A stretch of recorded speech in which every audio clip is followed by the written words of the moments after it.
Hey everybody! I'm here today to talk to you about 5 things that you did not know that your PS5 Dualsense controller could do. That's right, this video is about 5 things you didn't know your PS5 Dualsense controller could do. This is the PS5 Dualsense Wireless Controller. It's absolutely awesome. It can do many different things, and I think that you probably don't know about these 5 things, so let's get right into the video. I'm going to try and keep it short and sweet. Number 1 on this list is that it can relay pretty much any in-game situation for the most part through haptics, through the haptic feedback. So haptics are essentially like vibration or like a rumble pack back in the N64 days, but like massively better, okay? So if there's a situation that requires just a little bit of rumble or a lot of rumble or alternating like a massive amount of rumble and a tiny bit, you can do that through haptics. So basically any in-game situation can be relayed through the haptics on the controller, which is absolutely awesome. Number 2, the second thing that you probably didn't know that your PS5 controller could do is that it can connect to other devices other than the PS5. I have this controller, and guess what? I don't even have a PS5 yet. I'm going to get one in the near future, but I don't even have a PS5 yet. I got this because I plan on getting a PS5 in the future, but in addition, I can use it right now with some other devices. So you can connect to other devices other than a PS5 and use this as a gaming controller for other devices other than a PS5.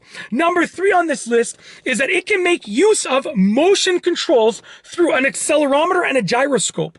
So essentially, there's an accelerometer which senses how fast you're moving the controller, and a gyroscope which senses the movement, the angular wise, of the controller. And through those two things, essentially, it can actually make use of motion controls for various games and various usages.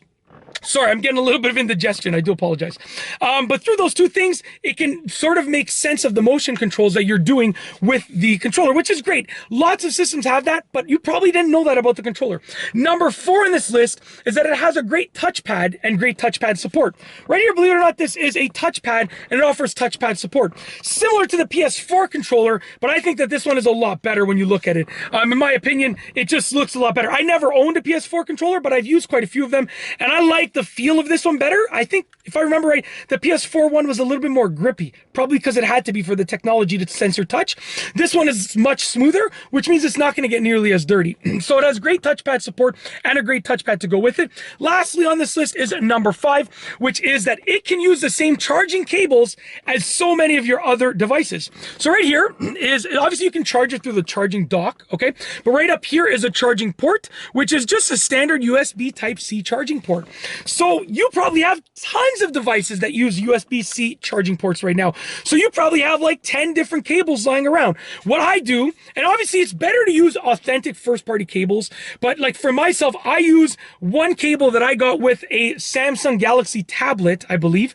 That's my sort of like standard USB-C charging cable that I have in the kitchen. And whenever I need to charge something portable that has a USB charging port, I just go plug it into there. Obviously, most of the products came with their own charging cables. This one didn't, because I bought this as a standalone controller. But basically, most of the products came with their own charging cables, but you can use pretty much any USB Type-C charging cable that makes sense with this. Obviously, check out the specifications, the voltages, make sure it fits, blah, blah, blah. But for the most part, I've been able to use any USB-C charging cable that I have lying around the house to charge this up, which is fantastic. And that's probably something that you didn't know.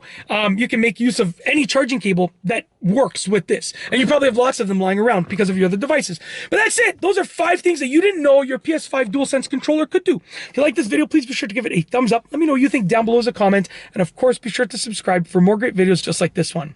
And that's all I have for you today. Thanks for watching.